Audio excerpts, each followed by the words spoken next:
How you going, guys? It's Dave from AllBrand Caravan Services. Today we're fitting this Bundutec awning to the side of this MDC Caravan.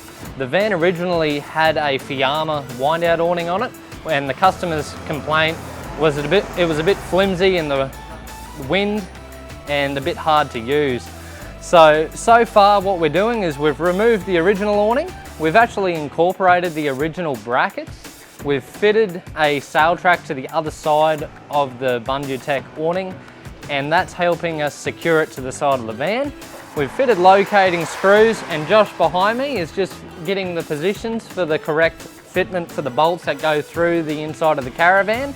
We're also going to be making plates on the inside as well, just to help it secure to the side of the van. So stay tuned and you'll be able to see a finished result on this awning fitted on the side of this van. Thank you.